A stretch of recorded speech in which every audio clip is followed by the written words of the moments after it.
बिस्मिल्लाहिर्रहमानिर्रहीम। Lecture of general science for 9th class. आज हम पढ़ेंगे एड्स के बारे में। तो सबसे पहले हमें ये पता होना चाहिए कि एड्स क्या है। तो एड्स वायरस से फैलने वाली एक बीमारी है। एड्स वायरस से फैलने वाली एक बीमारी है। और एड्स का मतलब क्या है? एड्स का मतलब है acquired immune deficiency syndrome. Acquired immune deficiency syndrome. और एड्स क्या है? एड्स एक वायरस से फैलने वाली बीमारी है। और इसमें क्या होता है?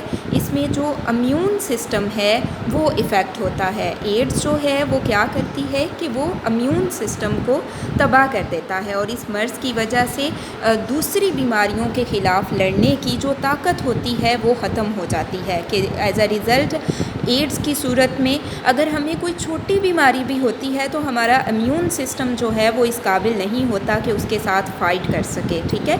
सो एड्स जो है वो किस वायरस की वजह से होता है? तो एड्स जो है वो HIV वायरस की वजह से होता है। और HIV का मतलब है human immuno deficiency virus. HIV का क्या मतलब है? Human immuno deficiency virus. अब एड्स जो है ये छूत की बीमारी नहीं है। दैट्स मीन कि ये छूने से नहीं फैलती है, मरीज़ के साथ बैठने से भी नहीं फैलती, उसके साथ हाथ मिलाने से नहीं फैलती, मरीज़ के साथ काम करने से भी ये बीमारी नहीं फैलती। ठीक है। और वो लोग जिनमें ये वायरस पाया जाए ज़रूरी नहीं कि बीमार और कमज़ोर नज़र आएँ। बाज़ औक़ात क्या होता है कि एड्स की अलामात को ज़ाहिर होने में कई साल लग जाते हैं। ठीक है। और जब एड्स की अलामात ज़ाहिर होती हैं तो उसके बाद मरीज़ करीबन 2 साल तक ज़िंदा रह सकता है। और अगर हम ये बात करें कि एड्स का वायरस किस तरह से फैलता है और कहाँ पे होता है, तो एड्स का वायरस ब्लड में होता है और जिनसी रतूबतों में होता है। ठीक है। इसके अलावा ये वायरस धूप में, आंसू, पेशाब और पसीने में भी पाया जाता है। और इसके अलावा ये किस तरह से फैलता है? ये बीमारी खून या खून के अज्जा की मुंतकली से, यानी एक इंसान से दूसरे इंसान को जब ब्लड डोनेट किया जा रहा होता है तो उस वक़्त फैलती है। और मुतासरा सिरिंजेस जो हैं उनको यूज़ करने से फैलती है। इसी तरह से हामला माँ से उसके बच्चे में फैल जाती है। ठीक है। और इसके अलावा जो हुजाम होते हैं, उनके जो औज़ार हैं उनसे और नाक और कान छदवाने से भी ये बीमारी फैलती है। मरीज़ इसकी अलामात क्या है? मरीज़ को शुरू में मामूली ज़ुकाम होता है, उसके बाद मरीज़ कई महीनों और सालों तक बिल्कुल ठीक रहता है। आहिस्ता आहिस्ता वो मुकम्मल एड्स का मरीज़ बन जाता है। इस दौरान क्या होता है? मरीज़ का जो वेट है वो कम होना शुरू हो जाता है, बुखार होता है, खांसी होती है, नमूनिया हो जाता है और साथ ही साथ जिस्म पर दाग धब्बे बन जाते हैं। ठीक है। और इसकी प्रिकॉशनरी मेजर्स क्या हैं? हम किस तरह से इससे बच सकते हैं?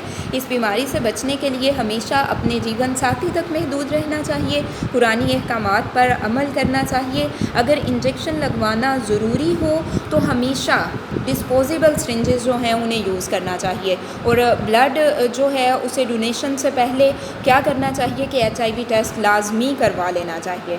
ओके। आप जो क्वेश्चन यहाँ से आएंगे वो आप नोट कर लें। क्वेश्चन नंबर 1 है, एड्स के वायरस का नाम लिखें। तो एड्स के वायरस का नाम क्या है?